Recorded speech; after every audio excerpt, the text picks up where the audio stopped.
16h33, on est ensemble en direct. Le CAC 40 est en train de basculer dans le vert. On gagne un petit peu de terrain, rien de grandiose, mais quand même plus 0,2%. Romain Daubry nous accompagne depuis Bourse Direct. Bonjour Romain, on est ravi de vous retrouver. Alors il y a énormément de publications aujourd'hui sur les marchés. On peut rappeler quand même Microsoft qui souffre après sa publication décevante, moins 6,5%. Alphabet qui souffre aussi, moins 6% pour Alphabet. Et puis Meta publiera ce soir après la clôture. Et puis en France, en Europe aussi, énormément de publications qui ne semblent pas traumatiser le marché, loin de là. On a un CAC en légère hausse. Comment voyez-vous, Romain, la suite?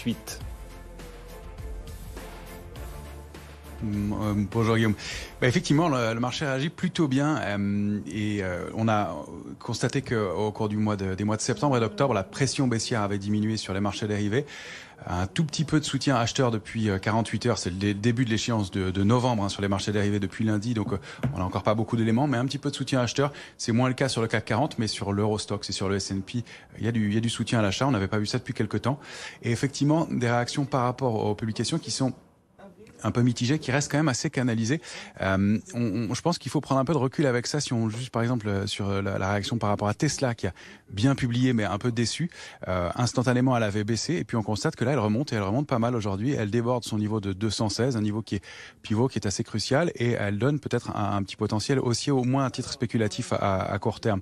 Donc je pense qu'il faut, en dehors de la publication, dézoomer un peu et voir ce que veulent faire les grosses mains dans ce marché et comment elles réagissent. Et à quelques jours, il y a des éléments qui se mettent en place. Puis on le voit de façon constructive aussi sur les grands indices majeurs. Sur le S&P, on est en train d'attaquer un niveau de résistance très important, 3810, 3838. On est en train de s'installer au-dessus pour l'instant.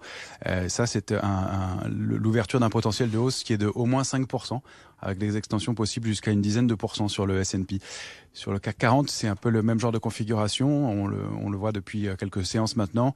Le débordement de la zone 5975, 6056 ouvre la voie dans une zone qui est toujours une zone de neutralisation de moyen terme. On le rappelle, ça n'est pas une zone de hausse de long terme qui se met en place, mais jusqu'à 6480 points des extensions possibles. Donc là, on travaille de façon très propre. On a été chercher 6140, puis 6220. On a rebondi dessus aujourd'hui à peu près parfaitement à 6221, je crois, au plus bas. Et on va chercher l'extension prochaine, probablement 6315 points. Alors, on sait que tout ça va pas être un mouvement linéaire. Il va probablement y avoir de la volatilité dans les jours et dans les séances qui viennent, notamment compte tenu du programme très très riche et très chargé, inflation, banque centrale, publication. Mais il y a quelque chose de fort qui se met en place et d'intéressant globalement.